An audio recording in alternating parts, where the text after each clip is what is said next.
people will lie. So they'll say like, can you do this? And they'll have never done it before. And they'll be like, yeah, I'm sure I could do that. How hard could it be, right? And then who takes that approach to someone's life? But like a lot of it's not, that's the thing. Like they don't think about it like that? Yeah, because they're never going to be like, hey, could you cut this guy's neck open, please? And the med student's going to be like, yeah, I can do that. Yeah, totally. But like a lot of the time it's going to be like a small thing like, hey, could you put the catheter in? And the what's a catheter? The tube up the urethra when people are like knocked out in surgery and they can't pee and the surgery is quite long. They'll put the tube up the urethra. I feel like that should be on the same vein as like slicing a neck open. I don't want some newbie chucking a tube up my dick. Thank you.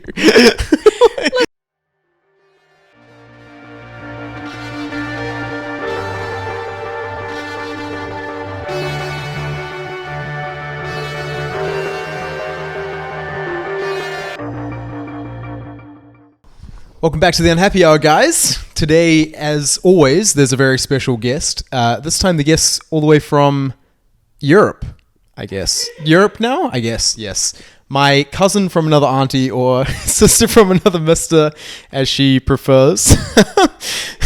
My dear friend, Alisha Sethi.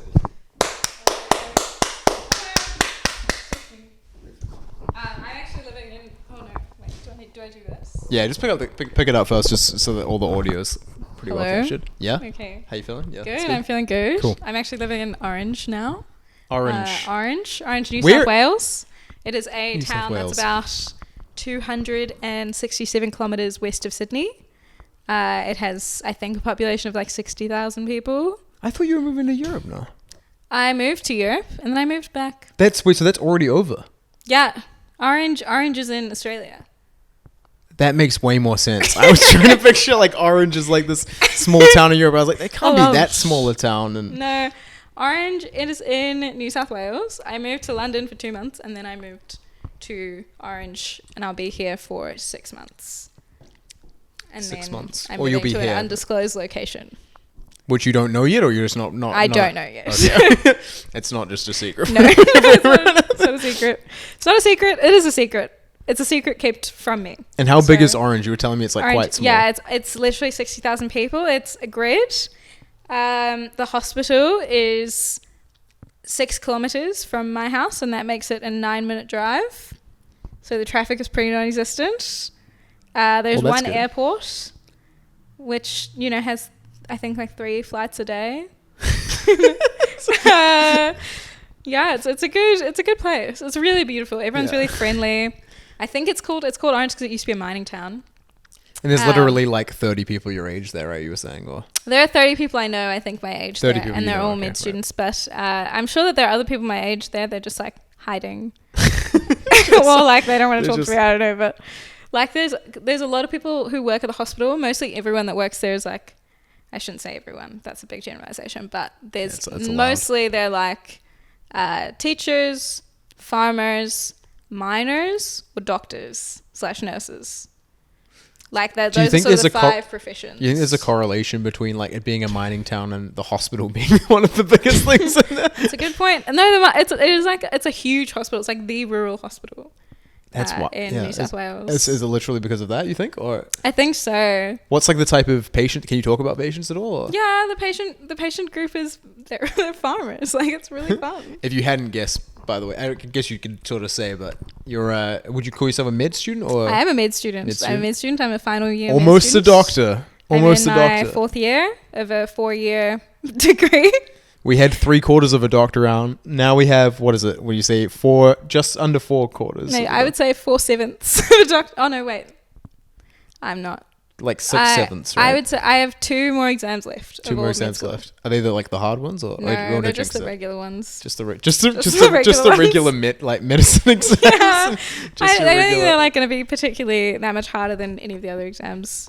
But this exam that I just sat was probably really hard. This actually kind of segues into one of our questions, which is med schools.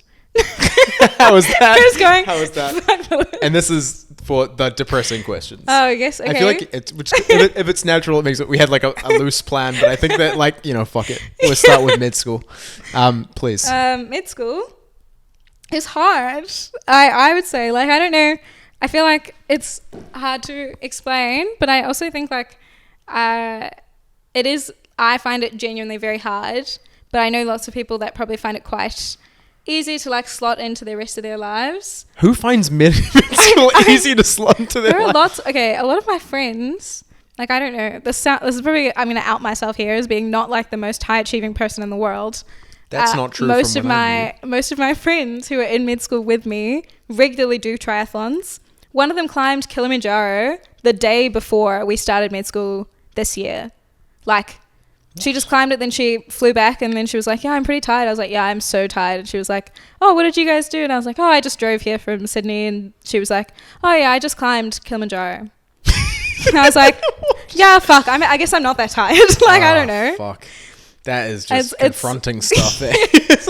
There are lots of people that really have their lives together, and I really respect that. She's going to be a doctor. She just climbed Kilimanjaro. I mean, damn, okay, fair. I guess... If that's who you're comparing yourself to, then maybe it's okay to yeah. But I think for the normal people out there, slotting med school into your daily life would be a challenge. So I feel like you're doing a good job. It's an interesting go. You just spend a lot of, I think the hardest part is actually not the content. The content is quite, it's not easy, but it's like memorizing anything. Like, where do you study, by the way? I study at the University of Sydney. Okay. The University of Sydney, which is also where I did my first degree. My second degree I'm in now, which is the med degree, is also at the university. I feel like I just did the same thing like 6 times. No, you're saying it's good to give context because I think context. It's the context. For context, yeah. And you obviously grew up here, so like I did. You moved there to. I moved there when I was 18. Mm-hmm. Yeah. And why did you? Is it just because it's better? Probably. I think I moved away in part because I wanted some independence. Mm-hmm. Or not independence, but like I wanted to sort of change up the way I was living my life. I think in high school I wasn't like necessarily, it wasn't that I was unhappy per se, but I was definitely like getting a bit sick of like seeing the same people all the time and like living the same sort of life, having the same sort of limitations. Tough, then it hurts, but I think I see now more than I did in high school. Yeah, it is actually quite weird. I don't even know why that happened. Yeah. I guess because we just changed schools. Because we went to different schools. Yeah. But like now I get to choose who I see a lot more, which is like why I'm here and not, And doing a podcast on a Tuesday. Doing a podcast on a Tuesday night. Thank you. With a gin and tonic. Thank you for literally, yes. Thank you for the gin and tonic today. Pretty tame. Yeah, we're going pretty easy tonight. Just because I've had my wisdom. Yeah, so it's called surgery, but like I'm just getting my wisdom teeth out. It is surgery. Yeah, you can have like a couple drinks, as my doctor has advised me. I don't know. Disclaimer. I would say I've met people that have definitely had drinks before the night before surgery and they've survived. So that's what I'm going off. That's the medical opinion. I hope that's helpful. We won't hold you to that though, obviously. Thank you very much. I'm taking full accountability for my own choices and I'm going to only have 2 drinks. So I had something to say about that just then in my head, but then I've lost it. Damn. What about me only having 2 drinks? I know it's quite surprising for most people out there. No, I'm just kidding, obviously. No, gin and tonics on Tuesday night, pretty good stuff. Yeah, I would say actually the hardest part about med school, sorry, just segueing back, or not segueing, just absolutely. No, that is the topic. No, but the hardest part about med school. I derailed us, so please. The hardest part, I think, personally, was not actually the content. It's the hours.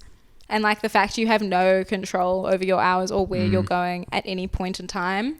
And it's also the position, like the dynamics, the social dynamics at a hospital, like what position you're in. You're kind of in, at least for me, in like 3rd year, I was spending a lot of time. I would go to a hospital and every day I would be on a different team or with a different doctor who I'd never met. And it would just be like the process of the day is very much like you spend the first few hours trying to introduce yourself and like gain their trust, help them like trust you enough to know that like you won't kill a patient by looking at them.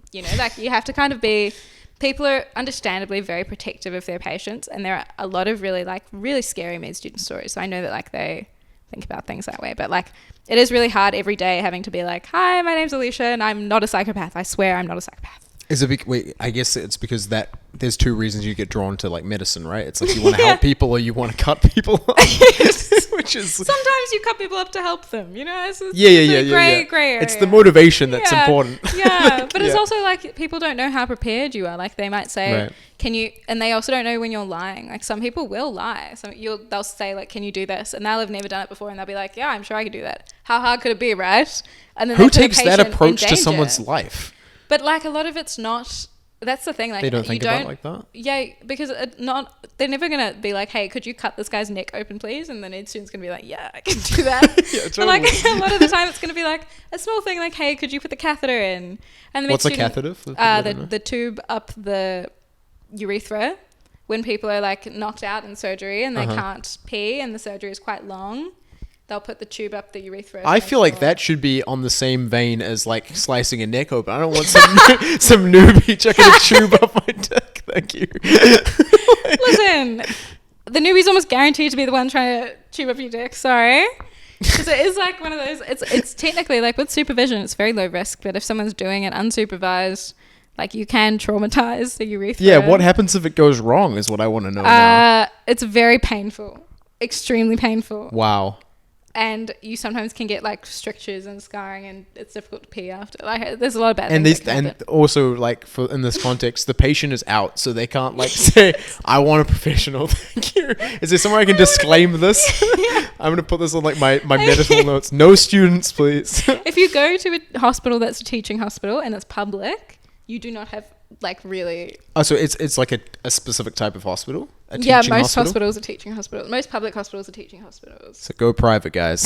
Go private. Go private. No, but I'm sure I'm sure it's fine most of the time, right? But it's that sort of thing. Like I know how to catheterize, but my response to being like, "Would you put in the catheter?" I'd be like, "Yeah, sure." And if I didn't know how to catheterize, I am scared, so I would be like, "No, thanks, but no." But like a lot of people would be like, "Yeah, sure." I mean, how hard could it be? Like they do it every day. And then they kind of fuck it up and it goes sour. So like a lot of doctors won't trust you for a little bit. Because that's like considered like the basic stuff, but even that has like big ramifications, right? Like that's that's sort of the problem is like basic common stuff still can have, if things go wrong, they can go really wrong. And like I think also there are lots of doctors guaranteed a med student's going to do something slower than anyone else in the hospital. So it's like a lot of the time trying to ease up on the doctor's work, trying to make their lives easier so that they have enough time to waste to teach you something. Because most of your teaching is just being at the hospital. Like a lot of it, it's not really, you don't get heaps of lectures. Yeah, well, that is the thing about med school, right? There's so much of it is actually done. It's just experiential, like placement learning. Would you call it residency? Is that what you call it, or no? Internships your first year, and then residency is your second. But like a lot of med school is just being there. And so, like, if the doctor refused to teach you something, like I had a doctor who was really stressed, and he once was just like, "Just go stand and look at the wall. Like, don't talk to me. I don't have time for you." And I had to be like, "Yeah, okay, cool. That sounds really fun. Thanks. Bye." Surely that's not okay though, right? Is that like frowned upon? Like yeah, it's frowned upon. But like he can still do that, and you still were like, okay. Yeah, because they bloody sign all my forms. Like, what do you want me to do? It's like, yes, surgeon. Yeah, it's like, very much like the same thanks, doctor. Like, thanks heaps for the opportunities on the landing today. You say that to him, and so he's like, fuck, she. Like, I feel bad for making her stand in the corner, but she was nice, so. Yeah, so she was nice, so I'll sign her form. Is the ideal. What are they signing the form to say? Like there's an attendance form and there's like forms to say that you have put in a cannula or like a catheter or something, and there's like forms to say that you've charted fluids for someone. You know, like you just need to be able to do things, have someone review them and say, "Oh yeah, she can actually do that." So you like kind of like tick things off almost. Is it literally like a set amount of things you have to have done and do? Yeah. Okay, that's cool. That makes sense. That gives me a little bit more faith in our medical system. Listen. I mean, I know everyone has to do something for the first time. I just like assume there would be some sort of dummy system with, like where it's like dummy. Yeah, there is. You do heaps of practice on dummies. How do you fuck it up then? Okay, listen.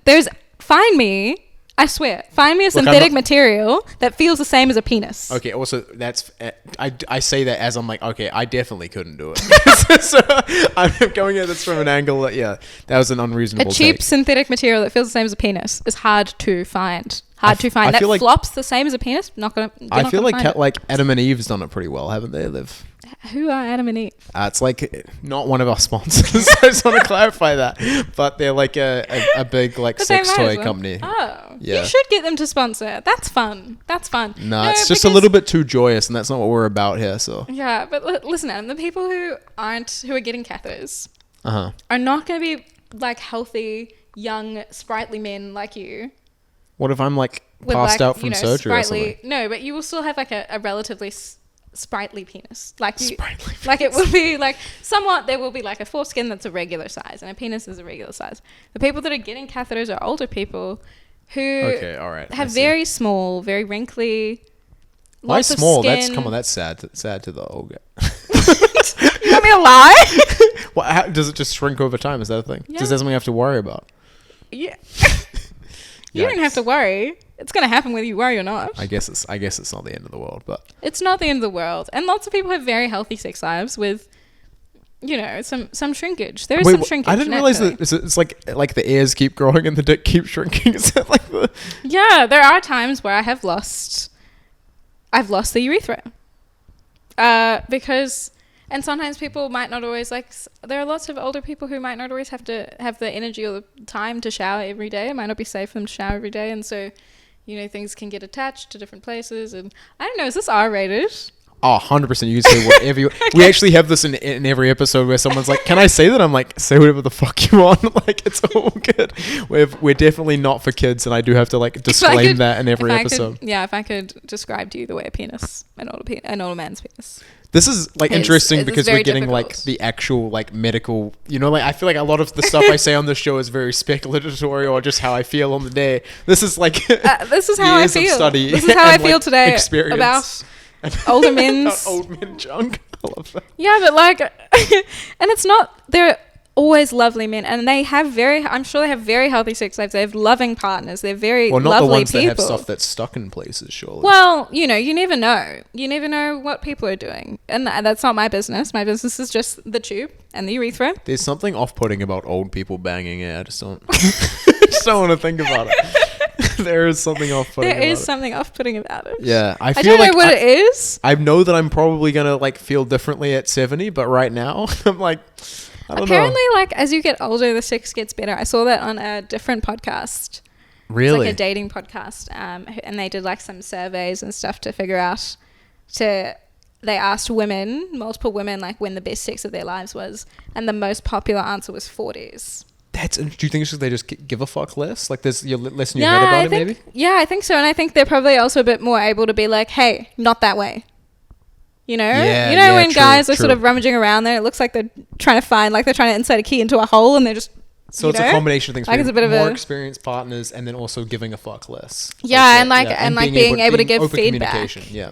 I think it's probably better, and also I think when you're older, maybe you're having sex less for the novelty. You won't accept bad sex as much as you will accept bad sex when you're young.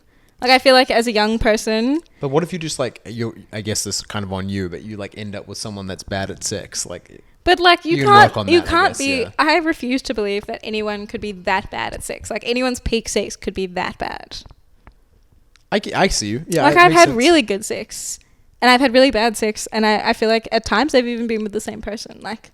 Yeah, that's true. I think that's true. If you have bad sex, if you're married to someone who genuinely have bad sex, unless they have something that's they fundamentally can't give you something, if you are attracted to women and they are a man, maybe that is going to be really bad sex and you can't do anything about that. But most of the time, I think if you're having bad sex, you could definitely be having, there's a potential for better sex. It's not just about the other person. Unless they obviously walk around being I am the bomb at sex. You don't want to crush their little and then ego.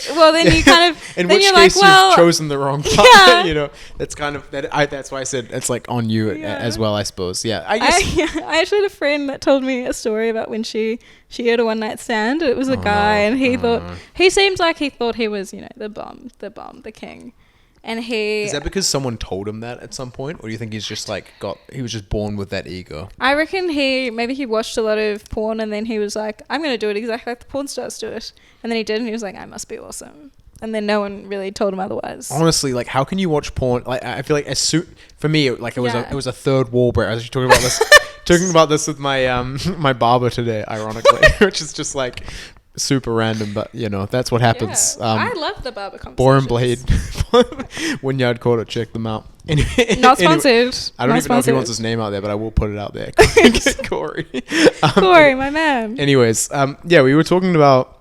I completely got lost because I was plugging it so much. What were we talking about? Sex? Porn. Yes, porn. Yeah, like it's literally the first time I had sex, it was like an instant third wall break. I was like, oh, this is nothing like porn. Really? Yeah, this is not what I thought it was going to be at all. I actually had sex before I watched porn.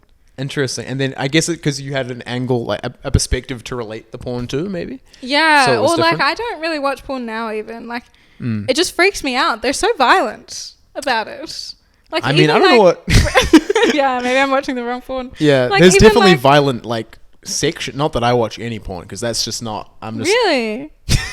No, but I actually believe like anything you tell me. It's like one of those toxic... When, you know, people say, like, what are your red flag toxic traits about honestly, yourself? No, like, real talk, though. Like, I am, like, talking a little bit of shit. Like, I don't try not to watch that much porn because I think that it is, like, bad for you. Like, the studies are out there. And obviously it is just... the NoFap Nation, whatever they're called. I don't know if NoFap's the solution, but I think that, like... Yeah, porn over... Like, imagination over porn is definitely better. Like, I think that it's healthy to have, like... It's okay to wank, but it's just, like... I think that, like, that particular, like... desensitizing sort of you kind of want the intimacy of feeling naked and being like, yeah, we're naked, instead of being like, I've seen a bajillion women's bodies. We described it today as like there was like some really good action movies back in the day, and like they were like close to like reality enough that you're like, okay, I can relate to this, whereas like porn nowadays is like, you know, Fast 10, like they're up to the 10th Fast and Furious movie, and it's like, please stop. You've gone too far. You don't need to outdo yourself. No, like, you know? Sex is okay to just be sex the same way it was 20 years ago. I'm okay with that. Like, I like a lot of the new developments. I like Adam and Eve, you know, like the concept is really cool. Sure. But I'm not... She's talking about the sex shop. Oh, yeah. Which we're not sponsored by. But we should be. But we'll talk. But like, there's definitely some sex that I've seen where I've been like on porn, not watching. There's sorry, you can edit that out. I'm glad. I'm happy for you. There's some porn that I've seen that I like have been like, damn, like this is scary. Like if I was in that woman's position, like I would be freaked. Like, no, please do not bang my head against the wall. Not to king shame, but like there's a lot of, I feel like sometimes there's a lot of porn that's like meant to be passionate but comes across as really violent. Yeah. And that I find really, it turns me off. It just like gets me like a bit of it. Have you seen that documentary Hot Girls Wanted? No. I can't remember who did it. It's like a famous female celebrity. Oh, God, I really wish I could remember her name. But yeah, basically she did this documentary on like girls in the porn industry. And the scary thing about it is like a lot of them start off doing like the vanilla scenes, and then they sort of the way the porn industry works is like it like cycles girls basically, right? So like you come into it, like, they have like they're making really good money in the beginning, and then gradually they have to do more and more out there shit to make the same amount of money. Wow, it's like addiction. Kind of. It's not, but not really like addiction. It's more sad than that. It's like, oh, they've like committed to this. They've gone through all this horrible shit, and then they're in this like culture where like they've just been disposed of, and they're seeking like, again, part of them seeking that fame, but also part of them's like, I've already left my family. Like, is it like a sunk cost fallacy, do you reckon? Yeah, and we're talking about like young girls, like 18-year-olds, you know, like, which is like at a point in your life where you've just like, you've said, fuck my parents, I'm gonna go do this thing in Miami or whatever. Sort of at that stage where you're there, you don't really have that much of a safety net anymore, but you also don't really have the experience to be making big mistakes and coming back from them. Like I think that age is like really vulnerable for that stuff. Like if I was to make a really big mistake now, I think I could actually come back from it a lot better than if I was to make the same big mistake when I was 18. I 100% agree. Weirdly enough, just because I have much more support now in place, and I also have experienced a lot more that I feel more comfortable being like, yeah, I could come back from that. Like if I failed out of mid school, God help me, but I probably could come back from it. Whereas like I think if I had done that, failed out of mid school first year of med, I don't think I'd come back. Yeah, I think your experience definitely like makes you more prepared for that sort of stuff, and which is why it's even more fucked up. You know, like taking advantage of girls that age. Well, yeah, like to go back to what you were saying about like the intense scenes that seem almost violent, like it's even more crazy when you think about it that a lot of those girls don't want to be in that situation. It's not like they're kink at all. Yeah, sometimes you watch it and you're like, I feel like I'm witnessing an assault. Like I just don't. Yeah, and it's weirdly like okay in today's society when so many things aren't, which it boggles my mind to a lot of extents. It sort of gets wrapped up in this like sex positive sort of space when really like at least in some cases that we're talking about, obviously we're generalizing, so there is like heaps of generalizations. Some situations where that's not the case, but even if there's one case where it is, like it's just I think too much. Yeah, but I also even think like the sex positivity could actually be really beneficial, but it feels sometimes being sex positive in maybe even in the porn industry feels more like it's like when big tobacco companies are like vape positive, and it's like you are just being vape positive because you know it will get banned and they'll go back to cigarettes. Like you're doing this for a profit. Exactly. It feels like performative sex positivity, and like we're going to be sex positive because it makes people less freaked out about joining porn. But then the performative aspect of it is like because our society in general maybe isn't that sex worker positive. People feel too much shame to come forward and say like, I'm being exploited by the sex worker industry, because people will come out and say, it sounds like your own fault, buddy. Yeah, exactly. Like it doesn't get treated the same way other exploitation gets treated, because we're still in the situation in general society, I think, where sex work is seen as like you're asking for it energy. And I think that like there's also a big difference between like your classic sex work and porn, because I think that at least in my experience, like a lot of the like sex worker people that I've met have been more into it as a career because they want to help people. It's almost like a therapy type thing.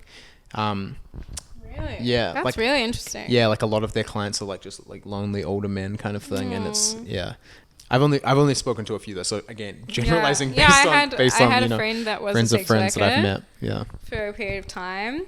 She didn't really talk about it very much, but it sounded to her at least like a more neutral experience. But I think she got out maybe before it became overly stressful. But she wasn't like it wasn't a porn thing. It was like, traditional sex work, I guess. And porn, it's like, it actually seems like it, in theory, it would be a really fun industry.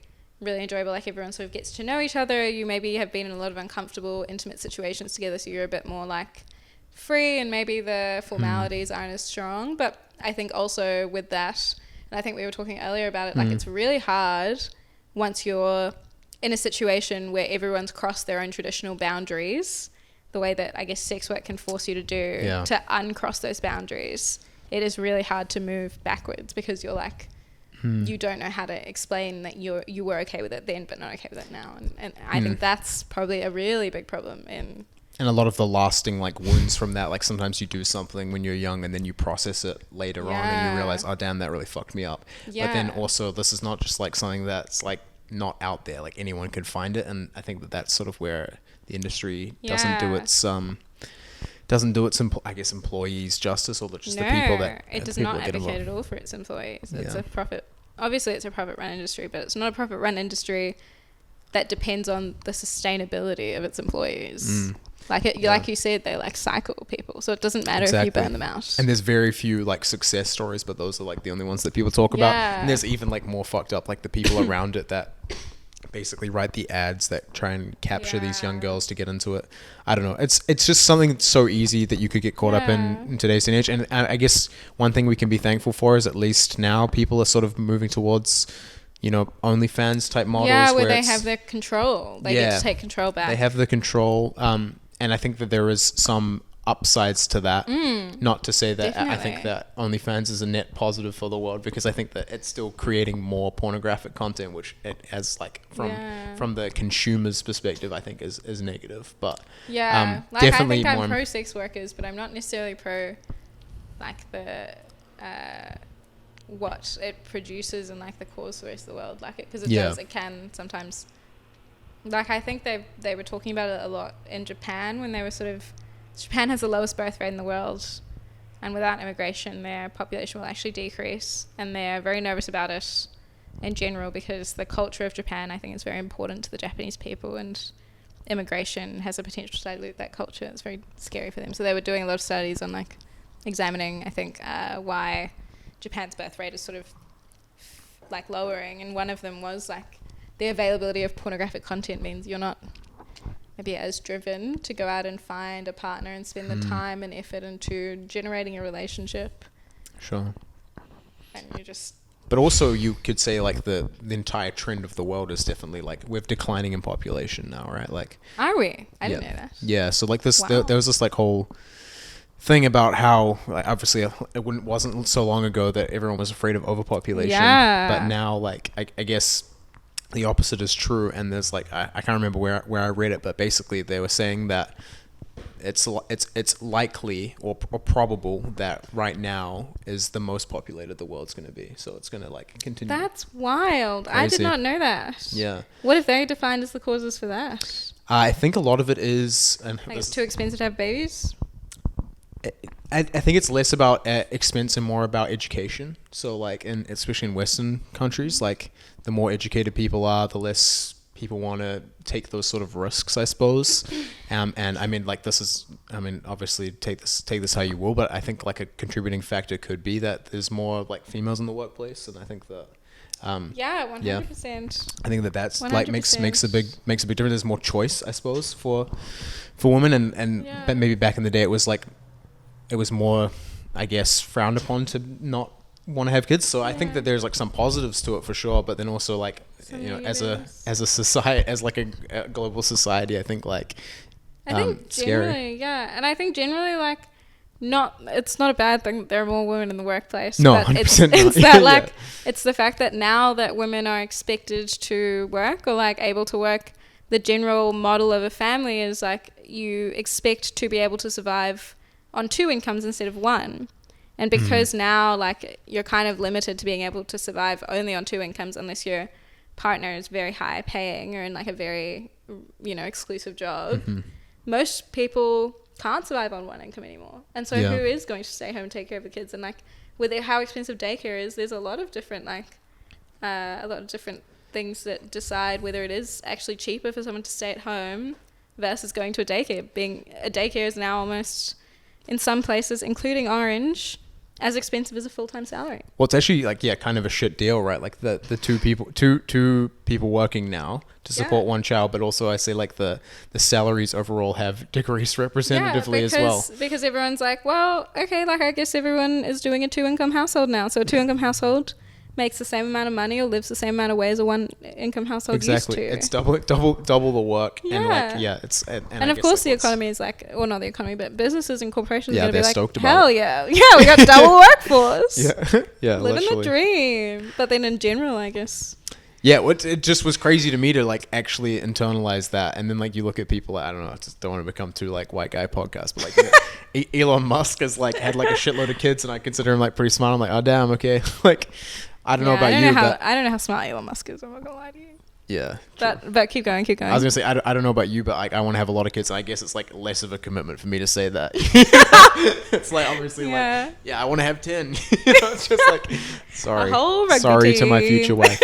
This is not going to endear you no. to the population. I real talk. I think that it's like 5 kids.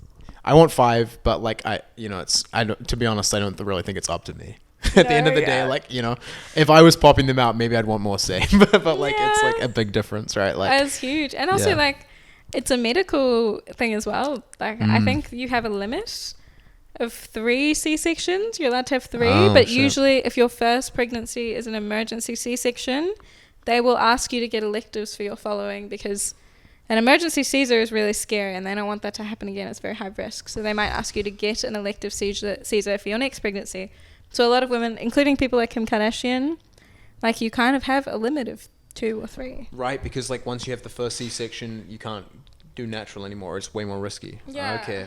That does make sense as well. Yeah. So there's a lot of different like limits. even today you were talking about like we were just talking about like It things. became like an hour-long conversation of this, like, of baby heads. Yeah, the size of baby heads. Things that she's experienced, like the just the different fluids she's seen in her time working in hospitals. And I just think, yeah, like that does put, like, really wrap it all up together, right? Like, it must, like, being someone that's seen that many babies be born, like, giving birth naturally is not all it's cracked up to be. Like, I mean, yeah, like, there are lots of people that have had lovely pregnancies and they just pop them out. Lots of people just pop them out. You know, you squat. Really? Okay, I know that's someone comforting. their baby out. You know, like, it's just, it is what it is. That your first pregnancy, you're never really going to be a popper. It's your second and third pregnancies that you're very like the first pregnancy, the labor is like adjusting 18 hours or whatever. The second pregnancy, the lady's like an hour. Like, the water bursts and everyone's like, all right, baby's coming. So if you don't have a C-section, then there's kind of no limit. Is that what you're saying? No, I would say there's a limit. Your body, there's also a recommendation with your doctor where they kind of say, wait a year after you've given birth the first time to get pregnant again. Like, please just try and wait 1 year. Is that That's sort of the go. And like, a lot of people don't do that. But if you were to pop out, say, 10 babies, you would need 20 years. People do that shit though. Like, that happens, right? Like, well, a lot of people have twins and triplets and octuplets and stuff. But if you so have you'd have to stack them. But if you had like triplets, like that's got to do more damage than just one coming out, right? Like, or am I wrong? Yeah, sometimes it does. So then to choose to have more after that, like, unless we're saying that you had 6 kids and you're like, all right, one more go, and then you pop out 4, you know, like, like, I honestly don't know anyone that's had 10 babies where at least like 1 or 2 of them have been like triplets and sets, you know, like, I don't know anyone that's had 10 full-blown pregnancy births. Do you think it's selfish of me for my future partner to want to have a big family, or is that like? I don't think it's selfish, but like I don't think it's really I never it's thought a want about that it. you can have, but like not necessarily something you will get. You know what I mean? Like, I she guess also could want 10 kids, and like that might just not be feasible.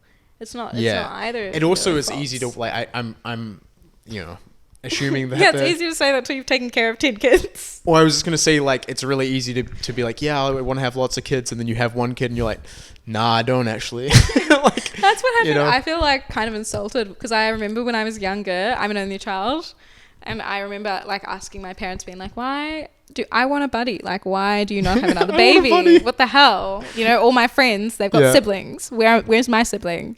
And I remember they like one time got really frustrated with me point blank, and they were like, well, we were going to have 2, and then we had you and we realized we could only handle you.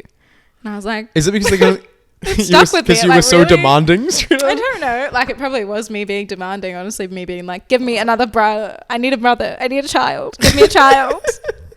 That's pretty cute. Because I think I was also at the age where they were like, babies come from the baby factory. And I was like, well, why the fuck are we not just going to the baby factory? Let's just go shopping then, guys. Wow. That's such an Alisha thing to think.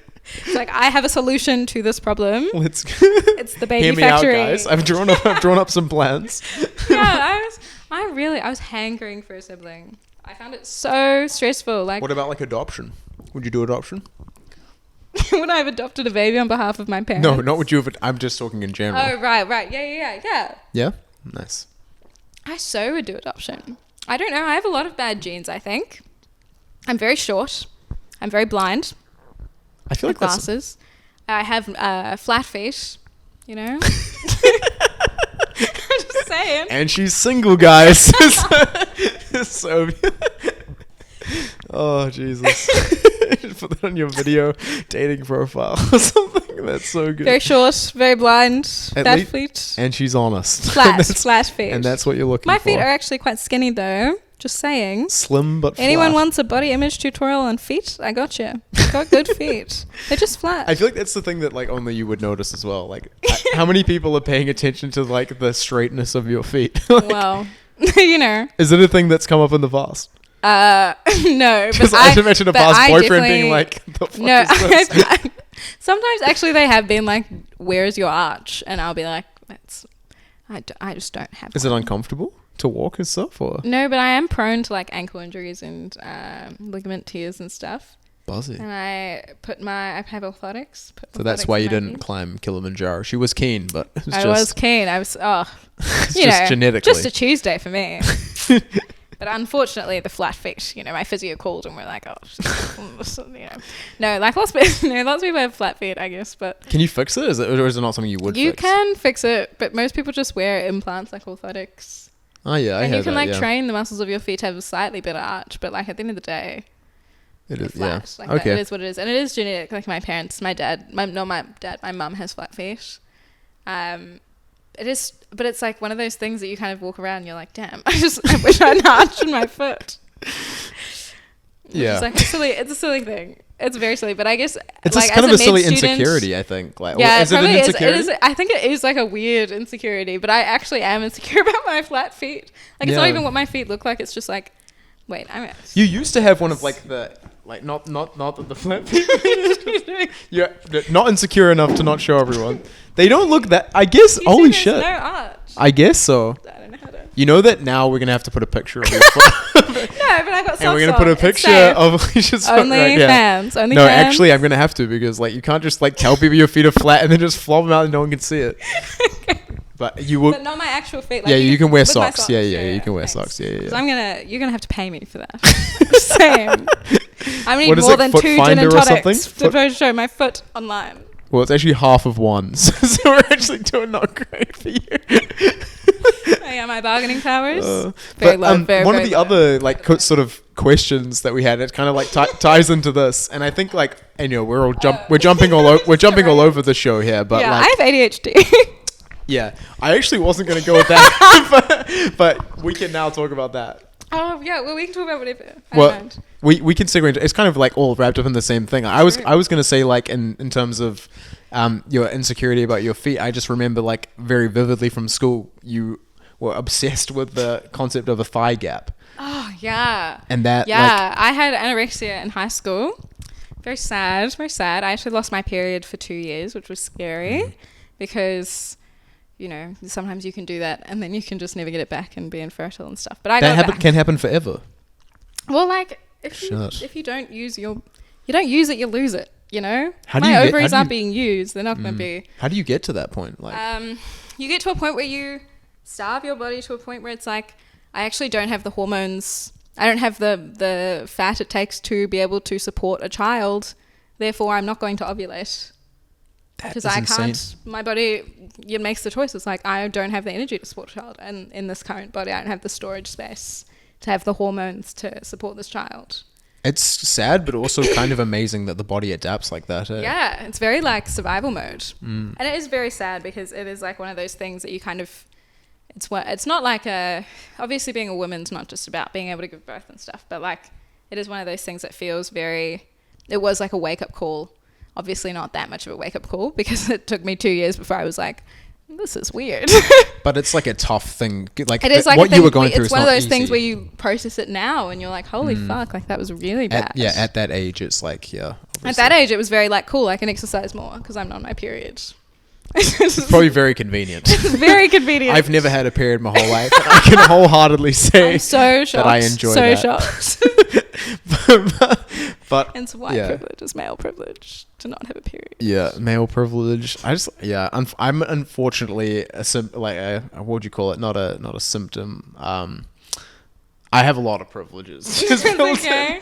And a consequence maybe? Like a consequence? A product. Yes, I'm a product. I'm a product of the privilege machine. No, but I don't think it was just at that time I was happy about it. But looking back, especially when I started med school and they talked about it and they talked about how serious it was, because I didn't really register it as that serious because I guess, when you have an eating disorder, that sort of style, you don't tend to think of yourself ever as skinny or as too skinny or as malnourished or anything. You just think of yourself as like, damn, I've got some pouch. I've got a pouch on my belly or whatever.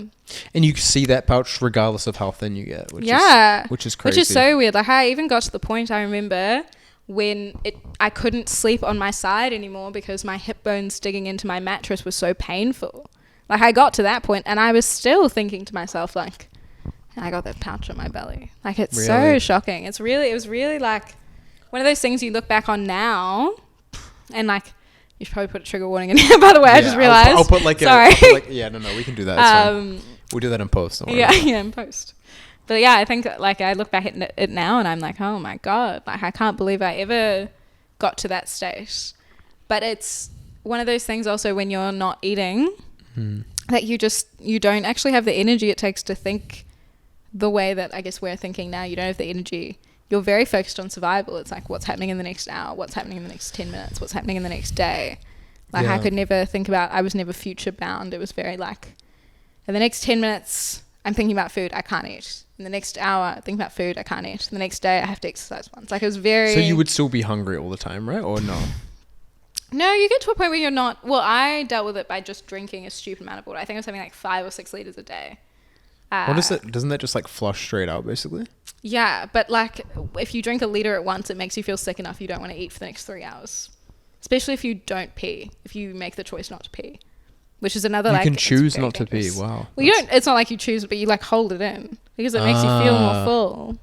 That makes sense. That's kind of insane. Wow, I didn't even think about that. It's messy. It's very messy. As a general concept, I maybe shouldn't be giving you these tips. I've only ever held in my pee when I'm kind of still asleep and don't really want to get up. It's actually like I don't know if this is a horrible thing to say, but it's really helped me in medicine because a lot of the time in surgery, like not in surgery, but also in other specialties, you do go, like I think my first meal whenever I was on surgery was at like 2:30 p.m, 3 p.m, because you start at 7, you round at 7, you go into surgery at 8. You usually get a coffee after rounds, really good coffee after rounds, 7:30, and then you get into surgery at 8. You go from 8 to like 1:32, get out of surgery, and then you sort of have lunch And so how long is that, sorry? Like in between, would you say? Like my first meal, I'd have a coffee at 7:30 and then I'd have 7:30 lunch a.m. at 8. At lunch at 2:30. Okay. And then in peds, like I used to have a protein shake at 7:30 and I would have lunch at 5. Is that healthy or no? From definitely a not. Okay. Definitely not. So that's kind of ironic, then, isn't it? Like yeah, it is, but it's like one of those things. It's not because I'm not doing it on purpose. I'm doing it because that's just how the lifestyle is, and you don't pee as well when you're in surgery. Why do they do it like that? Because you have to be awake for that whole surgery, or you have to be in the whole surgery. I don't have to be in the whole surgery, but I do if I want my attendance form signed. So yeah. I'm getting my attendance form signed. That is great. I never thought about that. What if a surgeon needs to pee mid-surgery, just hold it in? I don't think I'd want my surgeon to be distracted thinking about his bladder. Oh, you have no... Like, I remember there was actually a surgeon that told me this story. Well, like, he told us all the story. We were just sort of hanging out before rounds, doing a paper round. Yeah. And he comes in, and after his, like, big shift the day before, he finished at 7:30 p.m. He'd started at 7 in the morning. Yeah. And he was like, oh, ha, ha, ha. Like, I got to 6:30, and I was assisting, like, the head surgeon in something, and I was in the surgery, and I still hadn't eaten. It was 6:30 p.m., and... You know, I just went blind in the surgery. Like, you know how when you have really low blood sugar, you can just black out? Yeah. But, like, you can be standing. It's just your vision will go. Yeah, yeah. He had that. He went blind in the surgery and he was still holding something inside someone. And the head surgeon was like, can you move that thing? And he was like, no, I can't. Like, just give me a second. And obviously his vision returned after 5 minutes after he just stood very still and making sure that he didn't move anything because he couldn't see anything. And he was just like, he came in and he told it like it was a funny story, and all the surgeons were like, classic, classic Sunday evening surgery. Classic Sunday evenings. This happens all the time. That's what it sounds like. And me and the other med students, I remember looking at each other being like, what the fuck? Like, how is that legal? Like, is anyone no one's concerned? Just let them have like an energy drink in there or something. Like a lot of, the neurosurgeons, when I was in neurosurg, they had like these masks on. And they would have an assistant, like the scout, like a nurse or something. They would have an assistant, or one of the other doctors would pop a gummy bear or a gummy worm in through the like side of the mask, and you'd see them, and they'd like move out of the surgical field, because they have to stay scrubbed in. What's the surgical field? Is it like the surgical field is like the sterile field. It's like it has the patient and like all the surgical tools in it where you're sterile, and so they'd move out of the surgical field, and their hands would still be sterile, and they'd have to like knock down. Or like knock to the side to get the gummy bear into the side, knock down to get it aligned with their mouth, and they just shot it. Because they'd be doing 14-hour surgeries, and like you just can't leave for 14 hours. So like they would survive on gummy bears every hour. That is which so... is like, marathoners do that, I guess, or Ironmanners might do that. Nah, but they have gels. Like it's like way more nutritional value in that, I think, than a gummy bear. Yeah, but they're like electrolyte gummy bears. All I'm saying is that is like not comforting. Like That's not an necessarily Iron Man is happening. responsible for themselves. This guy's responsible for like my Well, dying ass. Think about the olden days when they used to have 48-hour shifts. The olden days, they're also like, if you go far enough back, the medicine wasn't very slow. I think that we've like made a lot of progress in that regard. Like, the olden days, even being the 2000s, they were doing 48-hour shifts. You know, in America and how stuff. can you? Were they on like? It Were they on the drugs? person the person that started these shifts, the rumor, not the rumor, the traditional story is the person that started doing these 36-hour shifts was addicted to coke, and like he just didn't realize that was what was, I guess, keeping him up. And it was sort of at the age, you know, if you remember like Requiem for a Dream or something, like it was sort of at the age where everyone was like, cocaine, that's a good thing. That's a really good thing. You know, like, you know, there was a stage where everyone was like, it must be good. Yeah, everyone was like, you want to lose some weight? Like, maybe you should try some meth. Like, you know, it was that sort of age. To be fair, cocaine's still a good thing. I'm just kidding. Obviously, meth, don't touch that shit. Don't touch meth. But yeah, like I think cocaine, he was addicted to cocaine. He was very like, well, if I can do it, I guess all the other doctors should be able to as well. Why aren't you guys keeping up with me? And so the 36-hour shift was born. Sorry, just came back. The 36. Yeah, that's fucking wild. Yeah, that's the birth of the 36-hour shift. It does make sense. We're not doing that anymore. I'm glad 14 is like, I guess, okay, but like, you know. No, but there are rural, like even in the rural area that I am living in right now, they do 48-hour on-calls. So someone is on call for the whole weekend. And you can sleep in that time. Yeah, your weekend is on call, but like you just are on call for that whole weekend. So if there's an emergency surge. So what do? You just do your own thing, kind of like you're just like chilling. Yeah, but you just have to be 30 minutes within the hospital. Within 30 minutes of the hospital, so you can go home, sleep, do whatever you need to do. Right. So everyone lives real close to the hospital, probably, right? Yeah. Yeah, well, like 30 minutes in Orange is like 30 kilometers, so you can like be the able whole to live space. wherever Yeah. you want. Yeah. You can live wherever you want, but right. It's very like this guy had a weekend on call, and he probably slept like 4 hours that whole weekend. Just in between, because you know you just get a 2 a.m. emergency, you have to just go in and. You know, that would be like the worst. Like also from a health perspective, like messing your sleep schedule up that much must be terrible. Yeah, shift work is no joke. Is that why like a lot of public doctors decide to go private, because they can like control their own hours a little bit? I think so, and I think it's also the money, and also there's not a lot of really good public jobs. Like a lot of the really lovely hospitals that have really good positions in Sydney, you need to sometimes have a PhD to be able to apply for, even though that's not a part of it. I thought like a PhD is like PhD is like a research, like a doctorate, like a doctor of philosophy. So there's like you're a doctor, medical doctor, and then there's like a further level of doctorate on top of that, or no? It's like do you remember our music teacher, Dr. Garner? Yeah, I just always assumed that was because like it was the same tier. She had a PhD in trombone.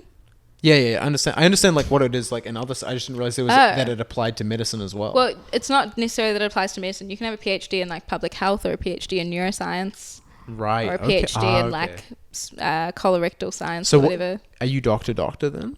Yeah, you would be a doctor. Really? A lot of people do MD PhDs. And do you take both the titles, doctor? Usually you just say doctor, but you can put it on your driver's license, which I've been told is one of those unethical pro-life tips where like people don't fine you for speeding as much. Apparently, if you put doctor on your driver's license. I'll put doctor. Yeah, because you know it's like Mr., Mrs., Miss. Yeah. You can put doctor on the license, which is pretty rogue in my opinion. What if on your license you're doctor? It's like this is a fake license. Is what I would think. Usually you have all of your qualifications after your thing, so it'd say like Dr. Alisha Sethi, BSc, ADV, MD, PhD, or whatever. If I had a PhD, which I don't, by the way, and I won't probably. You don't think so?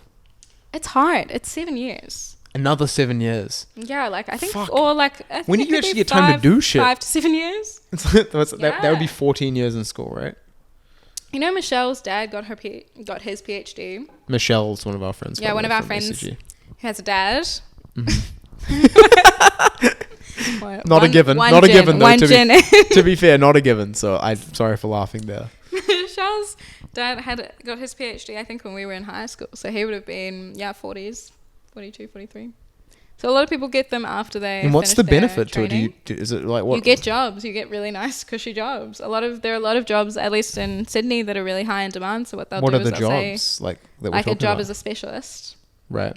You just need a PhD for it. Even if you don't technically need the PhD to finish your training program, you might need a PhD for the specialist. Just to get the job. For the job, yeah. And what do you do as a specialist? Is it like, why do you say it's cushy? Because specialists tend to work 9 to 3, 5 days a week. I actually know anaesthetists. 2 anaesthetists got married once upon a time. I knew an anaesthetist who had a wife who was also an anaesthetist, and they had 5 kids. What's an anaesthetist? An anaesthetist is the guy that puts you under. They say like count backwards from 10, and you go like 10, 9. Okay. 8, and then you die. And how much do you how much do you have to study to do that? Or you get paid a lot as well? Yeah, that's like 6 years, I think. Wait, why is it 6 years to knock something? I could do that. It's after your med degree. You do 2 years to just administer. Or 3 years, and then 6 years. What are you studying? Isn't it just like fucking hit the vein and that's about it? Well, you need to know what to give him. And if you start coding on the table, they're the one that looks for you and like figures out how to get your airway in. If you start what? Coding? Coding. Oh, sorry. If you start like... Man, you should watch Grey's Anatomy, because I actually think these are vernacular from Grey's Anatomy rather than like actual med To be fair, if I'm having this dumb reaction, there's definitely some people out there it's not dumb. Coding is like, when people, your vitals, your like blood pressure drops, your heart rate skyrockets, you're like in a bad place. If you anesthetics are critical care doctors. So if you're in a critical position, they stabilize you into a non-critical position. So to do that, you do need to have a lot of knowledge in depth about how the body works, and then like you have a lot of experience putting in airways. If you think of like a trauma doctor, like an on-site trauma doctor where you see the helicopters or like fly over and you have the doctor in there, that's usually an anaesthetist. They're like and they're in every surgery, and they're the head of every surgery. Like, they're the head? Well, like surgeons will tell you that they're the head of every surgery. But no surgery is allowed to go ahead ever if the anaesthetist says no. The anaesthetist is the stopgap. Like they are the door. Why are they the stopgap? Because they decide if the patient's healthy enough to undergo anesthetic, like general anesthetic, if they're healthy enough to go under. And okay, and that you wouldn't send someone under, obviously, if you thought they weren't going to wake up kind of vibe. Yeah, that's the most important thing. Like the surgery, sure, very important. That what state your body is in before the surgery actually will determine whether the surgery will do something for you or not. Surely most surgeons would be able to read that as well, though, right? Like whether they're going to be all good or not. A lot of surgeons can also often be very specialized, very focused on their craft, like ortho is like bones. They will tell you everything there is to know about one bone, about the muscle surrounding, about the nerves. Right. But like if you tell them, they've got atrial fibrillation, they're on this medication, they're on this anticoagulant, they've also got this kidney disease, what do you want us to stop and start before the surgery? When do you want us to restart it? And like, what do you want if they're an alcoholic? Like, what airway do you want for this patient? So that sort of thing is not going to be something that's going to be necessarily in their wheelhouse, because you have to know it's not. They consider history like that, like whether you've like had a history with alcohol. So how do they know that? They can just tell. They ask you. You usually have a consult a week before. What would you define as an alcoholic? What the people define. What the alcoholic. There's like an association of people that define what alcoholism is, but there's like different, like a psychiatric definition of alcoholism is very different. I guess it's more about the effect that the alcohol has on your life, whether it stops you from hanging out with your friends, whether you can't hang out with your friends without having alcohol. But what's like the medical definition? That's part of the medical definition. It's about like, do you do damage to yourself or other people when you have alcohol? Sure. Do you need alcohol to wake up in the morning? Okay. When do you start craving? Uh-huh. But then alcoholism in general, I think it's like 14 standards. For women, you're not recommended to drink more than 10 standards a week. And then for men, it's 14. I think any more than that sort of like a worrying alcohol habit. And then you sort of get to other situations where it's more about your dependence, where it can be an alcohol dependence issue. And when you like come out of that, so you used to be worse than that, hypothetically, then do you still have to disclaim that? Well, they'll just ask you, how much do you drink in a week? And if you can say that it's not that bad anymore. And so, but it doesn't matter about your history. It only matters about the... Well, it does matter about your history if you say, I used to drink more than that. You can kind of gauge it from someone, like if you say like, oh, like how much do you drink? And they go like, oh, not much anymore. Like most people that have drunk more in the past will tend to say it. They'll tend to be a bit like, yeah, I don't drink that much anymore. I'm pretty good now. And then you can kind of be like, okay. So when you drank more than this, how much was that? or at your peak, how much were you drinking and how long were you drinking it for? A lot. So like a lot of people that have alcohol use disorders. More. Yeah. Usually, usually you try and overestimate. You say like, oh, so you have like a bottle of vodka a night, and then that normally puts people, I think, more at ease, and they can feel more comfortable saying, no, not a bottle. Like I only have like a bottle a week, and then you can kind of be like, okay, so that's 40 standards a week. That's good. I'll write that down. You're like, okay, so that's fucked. No, but it's not like everyone has different standards. I love when the doctor's just like writing down like, for sure. Pack year history is cool as well. Like how much do you smoke? Yeah. Also about smoking history and stuff like. Yeah, you need to know smoking history because a lot of this stuff will be about your airway. Like it affects how your airway responds to having something in it and having something out of it. Like and again, asking for a friend. How long past quitting smoking? This is not even a podcast. You're fully like, I'm here for 3 minutes. This is what don't pretend this isn't what all of your social interactions are now. Yeah. People find out that you're my dad literally the day I came home from Sydney to like say hello, and you know when I came here for my break, he takes off his sock and he puts his foot on the stool and he's like, all right, what is my toe doing? I was like, I don't go see a fucking doctor. Like, I don't know. But did you know? Did you know and you weren't telling him? I was like, the toe looks black. Like, go see the doctor. The toe looks bad. I'm not going to lie to you. I haven't studied this particular disease, but it's definitely one of them. So I was just very much like, the toe is the toe. You know, like his toe looked weird. But I was like, I'm not a specialist in bloody toes. Like, it doesn't look like it's falling off. Great news. Yeah. It doesn't smell. Awesome. If you're worried, go see a doctor. And that was sort of the vibe. You should be worried. But your description has me concerned. Actually, I didn't tell you this. Came home. The reason I came home is because my dad had a heart attack. Oh, shit. Really? Yeah. That's the reason I came home earlier than I had planned to come home. My dad had a heart attack. And he called me when he was having his heart attack. My mum called me and my mum was like, oh, Dad's a bit sweaty. Like, I was just wondering, like, do you know if I should take him to the doctor or something? And so I, like, asked a couple of questions and then I was kind of like, okay, like, this is kind of weird. Like, it does sound pretty weird. Can you tell me his heart rate? Like, just so we have some vitals. And his heart rate was, like, 150, which is, like, not right. Right. It's not right. So... Did you like know before you asked for the heart rate that it was something was like? Yeah, definitely. Because she like she video called me and I was like, yeah, Dad doesn't look right. It doesn't look right. But I was like, okay, if the heart rate's normal, I say just go to ED. If the heart rate's weird, let's go get an ambulance. That was sort of the vibe I was heading. Right, it was just like, do you call an ambulance? Do you go to ED? And then his heart rate was obviously like through the roof and I was like, okay, that's really fucked up. Go call the ambulance right now and I'll stay on the phone with you. And that was like kind of good because it felt like it was good that she called me because my dad is very like not make a big deal out of things. Like he's very like he'll just sleep through anything, you know. And he tries to sleep through a heart attack.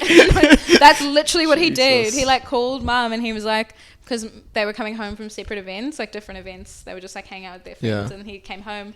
He was like, oh, I'm kind of tired. I'm coming home. I'm feeling pretty nauseous. Like when you get home, I'm going to sleep now. But when you get home, can you like make me a cup of tea or something? And my mum was like, yeah, sure, but like if you feel bad, like are you okay? Like is that all right? Because he like doesn't really ask her to do that in the evenings, and so she was like, okay, is everything all right? And he was like, yeah, I'm fine, I'm just tired.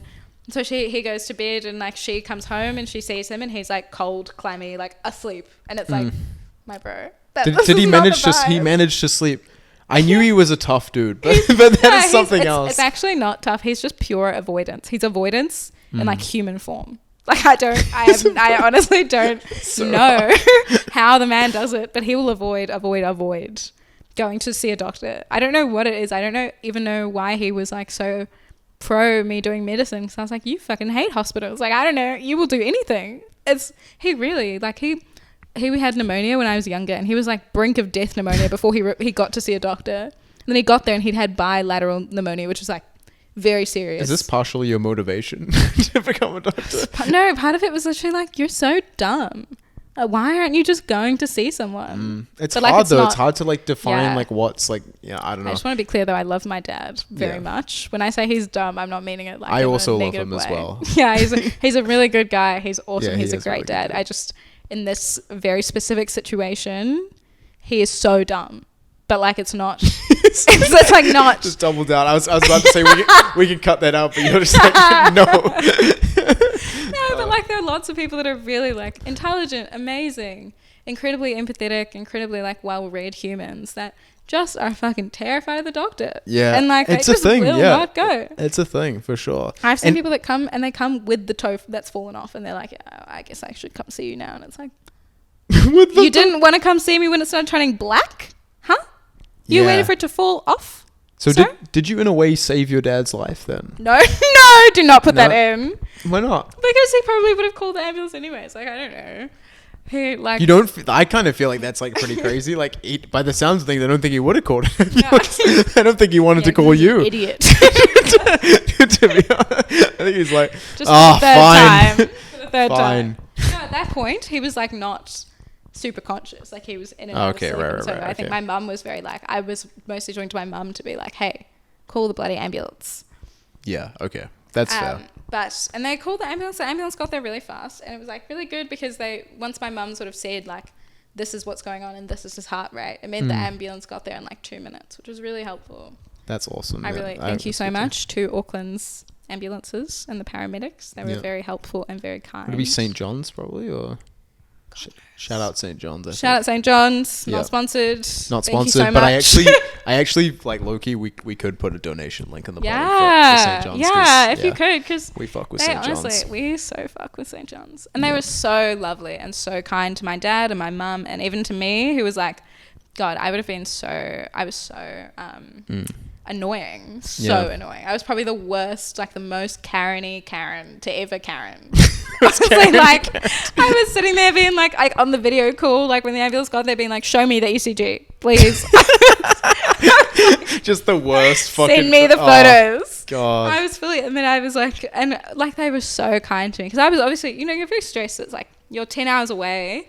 And obviously all the stuff is happening and you're like, you can't be there. And I'm an only child, so it's very like just me and my parents. Like, are they used to that at all? Like the doctor, like that's like. No, I've never done that before. No. Like they've asked me a lot of the time. My mum will call me a lot of the time being like, it's an emergency, and I'll call her and she'll be like, my back hurts. And I'll be like, okay, like doesn't sound. And that was exactly what this was. She called me. She was like, it's an emergency, and I missed the call by accident. I called back like in 3 minutes because every time it's an emergency, I'm still like, it might be an emergency, like maybe it isn't her back, and I'm glad that it wasn't. Like I'm glad that I called back this time. But because you're right, like if you get that, even there's no way you could get it's an emergency and not be like, oh fuck, like especially. But it happened. It was like pressure. 6 times. My mum would send me this and the back pain, and this was probably the 7th time she sent me the it's an emergency text, and I was like, I swear to God.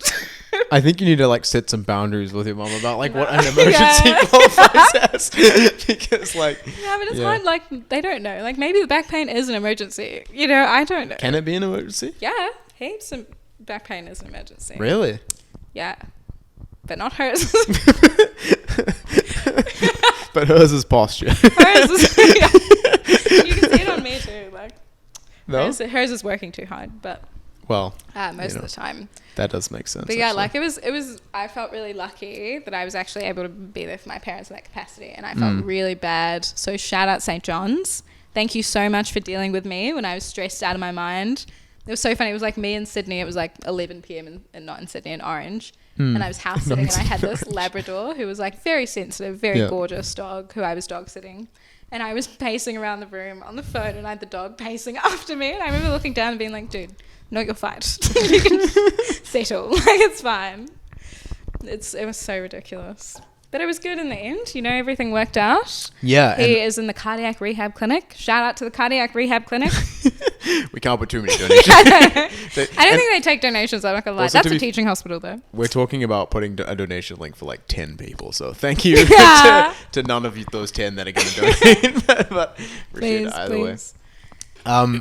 But yeah, so you came back to check on him, and everything's good. Everything's pretty good. And he's still in the hospital now, though. No, he's home. That's good. That was it was actually a month ago. Right. But like I wasn't allowed to leave Med school is also bad in that way. Like you really have no control over your life. You don't think they would like allow? I mean, I had a friend who literally in his first year of med school, he had cancer earlier that he'd beaten. He relapsed.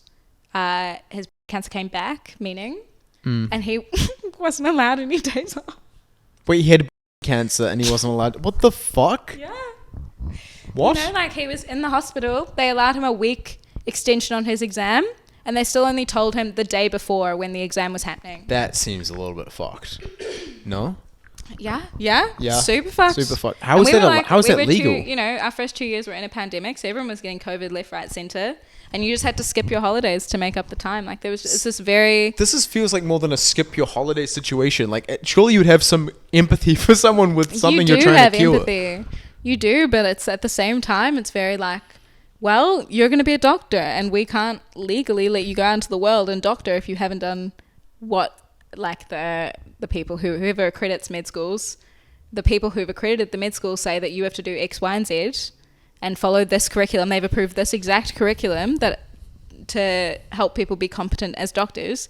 If you aren't following this exact curriculum, we can't say with certainty that you'll be competent as a doctor. Therefore, we can't pass you. But there has to be some like exceptions. There does. There has to be, and like I'm not saying that he shouldn't sit the exams or whatever. I'm just saying like give him a fucking week when he's got cancer. Jesus. Give him time after chemo. Give the man chemo. You can't be thinking straight after chemo. That's just And is he a doctor now? Has he made it? Yeah, he's doing great. Good. He's doing awesome. I'm glad but there's to hear.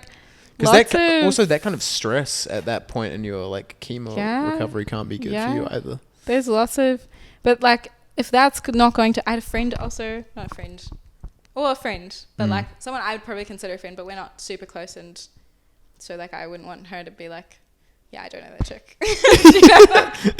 We're friends, I really like this girl, but she's just another girl who's like literally competing in like worldwide sporting events. Yeah. And they were still so iffy about that. They were still like, well, maybe you should consider, like deferring for a year if you want to compete in the Commonwealth Games. It's like, fuck, like just give the lady a week off, for God's sakes. Yeah. Take some time off, guys. Take some time off, guys. Work-life balance. Life is going to come at you fast. I really think you should. And on that note. Yeah, sorry. On that note, I think we should take a quick break, maybe. Yeah, fine. We'll be back. Possibly the final break, because I'm not sure. I think we've been talking for a long time, but we'll find out. Yeah. All right. Catch you soon. And we're back, and probably not for extremely long because it's a bit late. Yeah, because Adam has a 4 a.m. wake up time. I have a 4 a.m. wake up time, but also we checked how long we got. We got a good amount of time, and then on top of that, whilst getting distracted, we could have got into. We got very distracted. Yeah, we could have got into Alisha's the next topic that we had for her, which was her ADHD, but it really kind of took over for the past hour. It was a distracting. This podcast goes everywhere. That's how you know. It happens. Well, that's not how you know. I shouldn't. You go get a diagnosis if you're worried. Maybe briefly. Oh yeah, sorry. So I got diagnosed with ADHD 3 years ago. I think I got 2 separate diagnoses from 2 separate psychiatrists because I was nervous about getting misdiagnosed. There's some worry about getting misdiagnosed. Like you don't want to be put on medication unless you have to be. And what do you get, like Ritalin for that? Or? I'm on Vyvanse, which is a slow release amphetamine. Nice, I like that. I think is there another one called like Concerta? Yeah, Concerta is a slow release Ritalin, which is methylphenidate. I say that like it. I didn't know exactly. No, that's correct. That's correct. No, I mean like I know. Oh, you know. I'm familiar. I mean, I don't know. I don't know, but I know.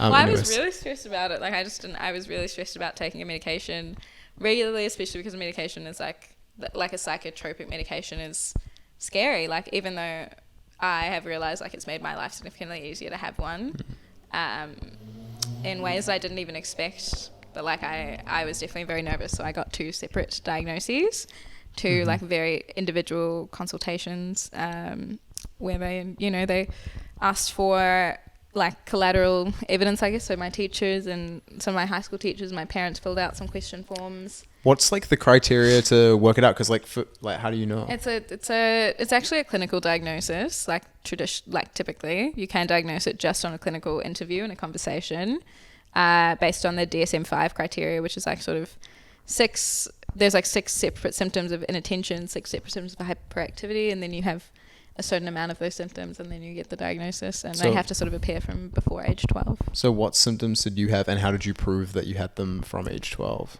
Well, it was more, it was very much like, how long has this been going on? And then you can kind of be like, oh, ever since I was a child, and that sort of thing. So there are things that I did that I didn't realize were sort of ADHD that might be ADHD, I guess. Such as? Like, I used to fall asleep in class. I'd fall asleep during exams. Like, it was like almost like a narcolepsy level of falling asleep. Fuck. And it's usually like that's sort of an understimulation and an under activity, inattention symptom. I lost everything I owned, regardless of how important it was to me. Like, I could try so hard to not lose something, and I would lose something. And you can probably even you can attest to this. Like, when I was really young, we were in high school together. I lost everything I owned. I lost and it's very distressing. Like, I lost an iPod my granddad gave me, which was the last thing he gave me before he died. I lost it. And it wasn't like I wasn't trying not to lose it. I was keeping an eye on it. I lost my phone. I left my phone on the bus. I remember that. Actually, I left my phone on the bus coming home from school. Normal, right? Most people, I'm sure lots of people have lost their phones. Nowadays, I don't think anyone could lose their phone. It's like you should be on it 24/7. No, but I lost my phone. I left it on the bus. Freaked out. My parents were like, it's fine. Bought me a new phone. I think it was 2 weeks later, same bus. I got on, super aware of my phone. I was like, I am not going to lose it this time. And I just did. And I still don't know how. I look back on that and I'm like, but how did I do that? Like, I kept an eye on it. I was holding it in my hand. I didn't even realize losing things was a sign of like ADHD though. That's it's an inattention sign where it's like, you just do not know. Like, I would lose things and I would be like, I genuinely have no idea how I left this. When I was younger, I fully believed gremlins were following me. Like, I was fully, like, when I was like, I would say like probably 4 to 8, I was very on the vibe of like, there is someone in this house who is stealing my things. And it's like, it's funny now, but like, you thinking about how distressing it was like growing up. Like, after I lost my second phone on the bus, I had a $1 phone until year 12. I literally, like, my parents bought me a phone that was $1, literally had enough vibes to like text and call, and I tried my best not to lose it, and I did lose it occasionally, and so they just get me another $1 phone. But I had $1 phone until year 12. Year 12 was the first time they trusted me with an actual phone. And after the debacle. What happened? So did you like sort of in some ways grow out of it? You just got adjusted to it a little bit? No, I still lost things. You still I still lose things I thought you followed this up, but I lost that phone on the same bus. No, I still lost heaps of stuff. There was a day, actually, like the week before I got diagnosed, I was very stressed. I had a presentation. I had a presentation at hospital. And so I just was stressed out, and it was raining. And I lost my student ID. I lost my hospital ID. I lost my AirPods. I lost my transport card. And I lost my umbrella at 6 different positions during my day. Like, it's not to say that I left my wallet and I'm individually listing things. I lost these things at 6 different points. That is... Like, it's unreal. Like, it sounds silly, and it's like not like a... You know when people say like, oh, this is how you know of ADHD. Losing things. Ha, ha, ha, ha. And it's like... It's not like, oh, I just left it somewhere. It's like, no, you lose everything you own. The other day, actually... Not the other day. When You're I was still moving, losing things? Even yeah. Well, when I'm unmedicated. I lost something yesterday because I was unmedicated. Are you medicated right now? How often? No, I'm not. I'm not medicated right now. I do take my medication most days. But when I have holidays, I do like to take a break from it because it does like, it gives you a really dry mouth, and it sort of... So it does have an impact on you a little bit. Stops you from having an appetite. And I obviously don't want to lose weight because I've recovered from this eating disorder. I don't want to go back. So yeah, fair. That's what I found when I was taking it. I mean, yeah, like you lose your appetite. So I try to like eat double what I normally eat. Because, you know, if your first meal's at 2:30 normally, you're not going to be maintaining a reasonable weight. Yeah. Do you find like you get palpitations at all or nothing like that? Yeah, I get palpitations. I have really low blood pressure. My pulse is like, my average pulse is like 110. Like, it's not, Do you think that the trade-off is worth it? Definitely worth it. For when I'm in hospital, when I am taking care of myself and I don't live with my parents, obviously I live alone. So when I'm having to manage my whole household, you know. Do you live regularly alone? Well, I live with flatmates, but I like... You know, you do your own sheets, you wash all of your clothes, you buy groceries, you cook your own meals. You have to sort of manage your whole timetable, and you also have to have the energy to study, and then also be very focused during your 12-hour surgeries. Like, that lifestyle is not sustainable. Even a regular lifestyle of living alone, like when I'm in Sydney and I'm on break, I would take my meds. Yeah. That would be, I feel like that would be like challenging for anyone though, like regardless of ADHD or not. Yeah. But like even just living like alone, if my parents weren't cooking every single one of my meals and making my bed for me and helping me tidy up and doing all of these very kind things that they do for me when I live at home, when I stay at home, if they weren't doing that stuff, if I was just taking care of myself and I had to keep track of all of my things, I would be taking my meds every day. Right, right, because you're afraid of losing your like. I'm not even joking. Losing your laundry. Or something. I was unmedicated yesterday, and I left my phone at the restaurant. That's so fucking annoying. Like it's actually annoying beyond belief more than it is anything else. It is so stressful because you can't trust yourself. Like that's the biggest thing about I've noticed about inattention is like I lose periods of my day. So you just don't think about it. Like you kind of just like. I don't register that it's happened. Or that's something like people will always say. I remember I used to get so frustrated. I would like cry when I lose things when I was younger. People say retrace your steps, and I'd get to a certain point and I'd be like, I do not know where the fuck I went. Like I definitely know that I definitely was like I'm at school now and I was at home before. So somewhere in between. So how did I do that? It's like you kind of sit there and you're like I don't know. I do not know. It's very scary and stressful. And that was like losing things for me was probably like. That was actually a conversation I had with my therapist because it got to a point where I was so stressed out by losing so many things. Even if I lost something little, I started having like panic attacks because I was so like, it's very stressful, especially when you live alone, when you're alone in a city. Yeah. Losing things is a lot more stressful because if you lose your card, it's like no one's paying for you.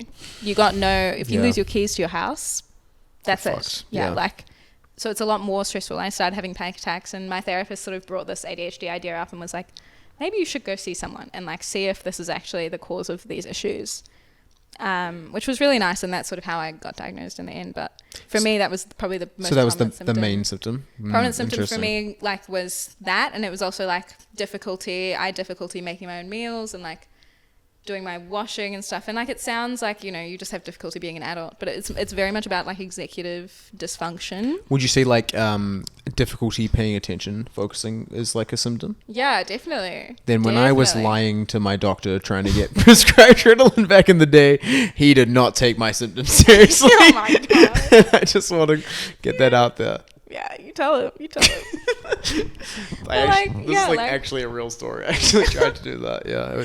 But only psychiatrists can prescribe it. Like you need to go see. Oh, right. So they can't. Like, they should recommend you though, surely, right? Yeah, they usually refer you. So they have like a scale, like I think it's called like a KDAS. No, like an adult. There's a questionnaire that my GP gave me, and I like filled it out, and she looked at me and she was like, "That's pretty fucked up." She like referred me, which is really lovely. That's a lovely GP. Like looked at me like point blank, was like.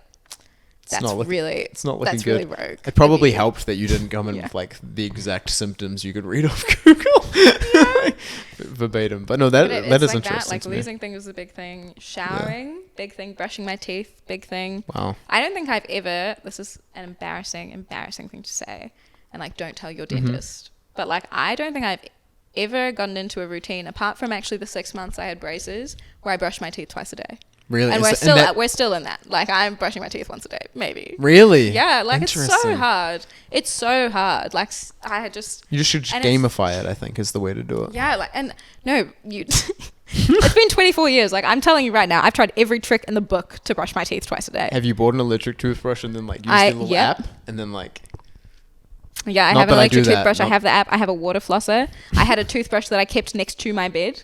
So I could, if I needed to, I could wake up in the middle of the night. Is it a forgetful thing then? Like you forget to do it, or you just don't want to? It's like it's a mix of like forgetful, and then also like if I'm sitting in bed, I can't make myself get up out of bed. It almost looks like depression. And for ages, I thought that's what I had. I thought I was just anxious and depressed, and then I started medication, and I was like, I'm not anxious and depressed. So now do you? I'm fine. If you're on the like medication, you brush your teeth twice a day or not?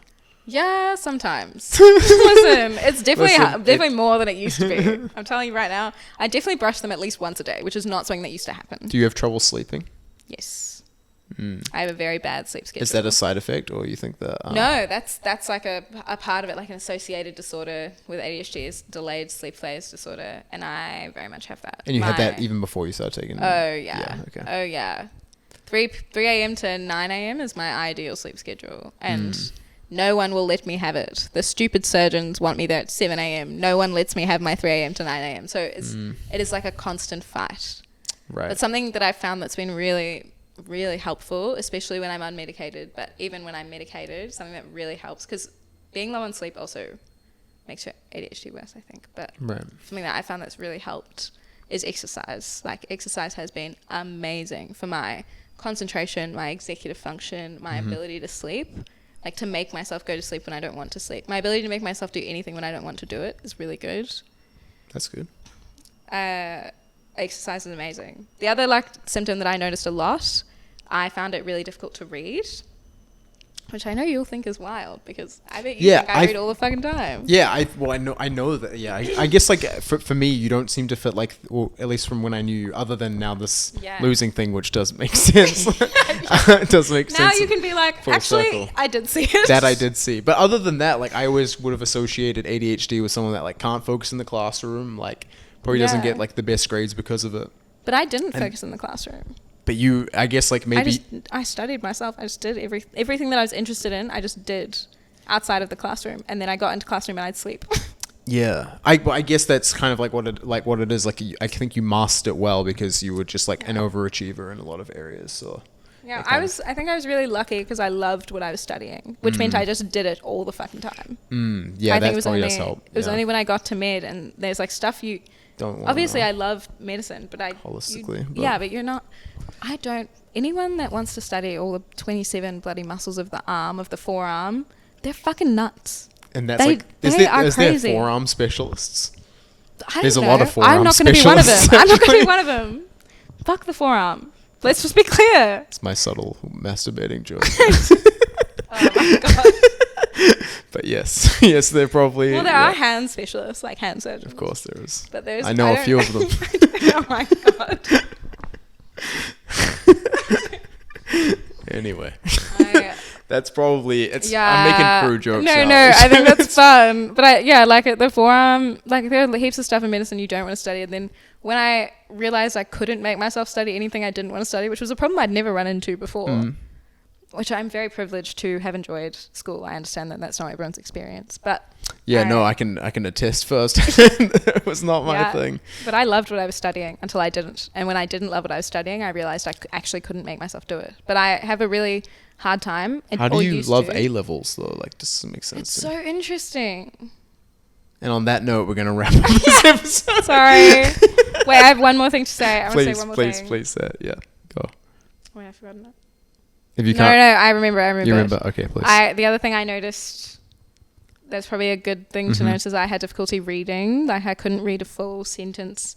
I would lose it halfway through the sentence. It was like in one ear, out the other kind of vibe. And I have the same thing with conversations when I'm unmedicated. Like, before today, earlier you were telling me about something with John Oliver. Yeah. Just then. Yeah. I do not know what that was. Like, I was listening and then all of a sudden I wasn't. And I only came back in and when I realized the sentence didn't make sense, that I was like, oh my God, I've missed a whole chunk. I do that all the time. Maybe I do have ADHD. Maybe. It's possible. But yeah, like, that was something I also noticed. I don't think I'm making a convincing case, though. No, you don't know. Like, I didn't know. I wasn't, like, the one that initially brought it up. You must admit that, like, I think you're quite smart, so you cover it well. Like, you know what I mean? Like, even now, like, we've just talked for like an hour and a half, and, like, I don't feel like there was any parts where you lost track, or maybe you did and you just, like, picked it up well. But you know what I mean? It back. No, I'm very aware of it now. I'm very aware of my ability to move. Yeah. And so, like, I will make an effort now to be like, and did that thought finish? What was I thinking? Like, yeah. I'll try and like circle back. And I think you probably, like, oftentimes can retrace right now. Yeah. Most of the time. It does get better, kids. It does get better. Medication really helped me.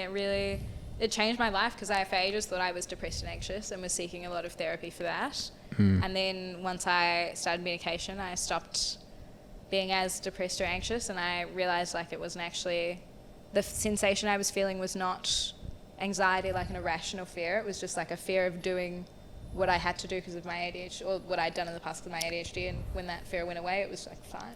What do you say to those people that call it, like, giving speed to children?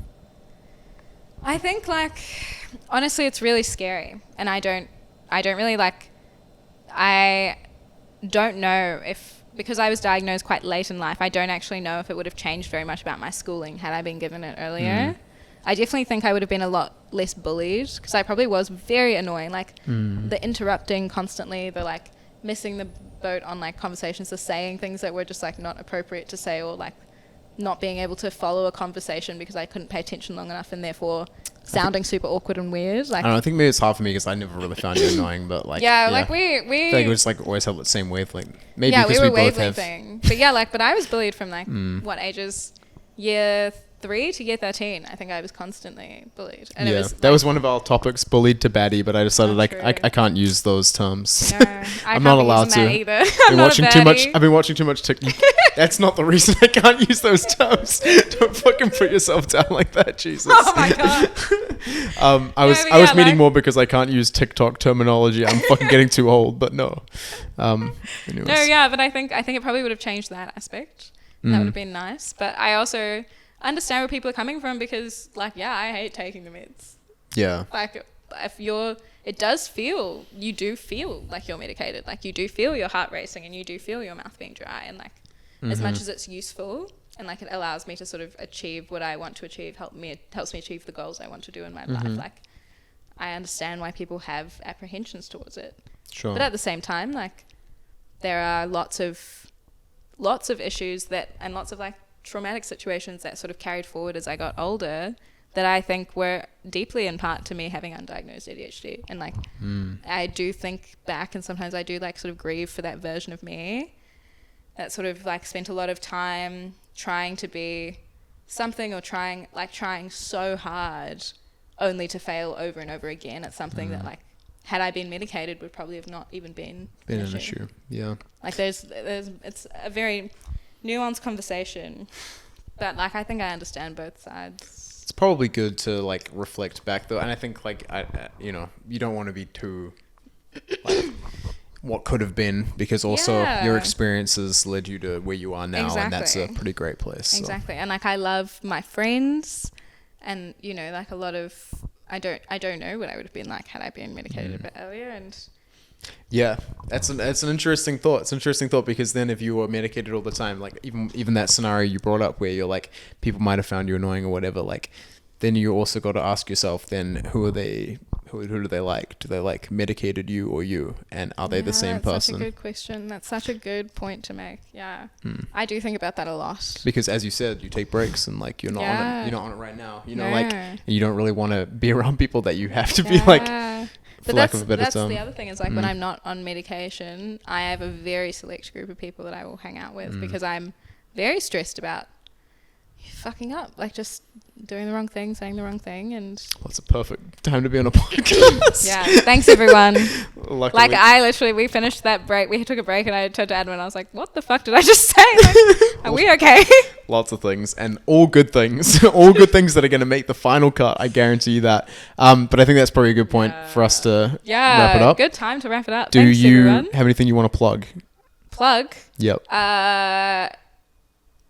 Go to a doctor if you're worried about anything. If you're worried. Like, not about anything, but like, if you're nervous, don't ask your mid-student friends. Go to a doctor. I think that's all I'm plugging. You don't want to put your Instagram or anything like that? We can do that. No, I do not want to put my... Oh, wait. Actually, I have a book review Instagram. It's not active anymore, but there are some books on there you could read if you like. I will absolutely be putting that in the description. It's called Paper Cut Review. Paper Cut Review. Nice. Yeah. But there are some books on there I have reviewed, and if you're looking for some very old book recommendations, that's always a good place. Cool. And the other thing that we have to plug as well is our... St. John's. St. John's. Thank you very much. But also our main sponsor. True. S.AD Collection. S.AD Collection. And that is...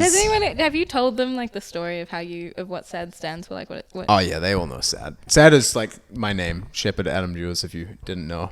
Yeah. And now you know probably way too much about me, because you can find my ID number on the back of my neck and steal my identity. Anyways, moving on. So S.AD Collection, www.sadcollection.com, and that's s.ad.collection on all platforms. If you want to check us out on the clips. It is so awesome. That's the material is so lovely.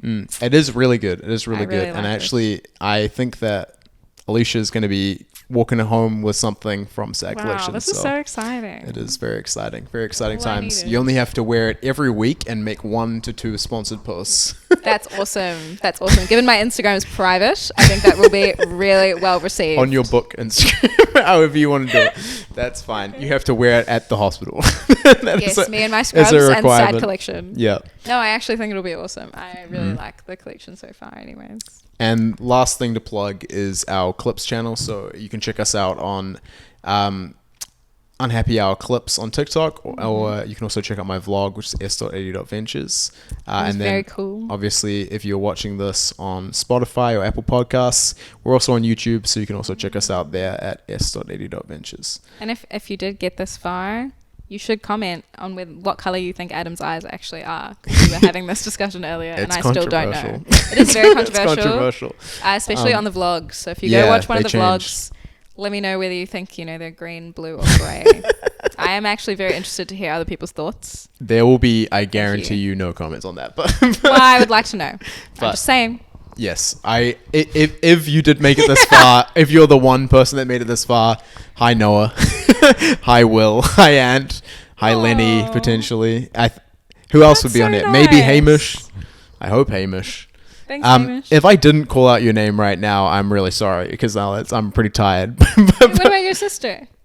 Oh, my sister doesn't really count because she'll have to watch this 3 times. So, I'm so sorry. Yeah, she'll have to watch the bits, even the non-cut bits. I mean, none of it's cut. We're 100% authentic. Anyways, that's probably a good place to end it. Much love, team. Catch you in the next one. Thank you for listening.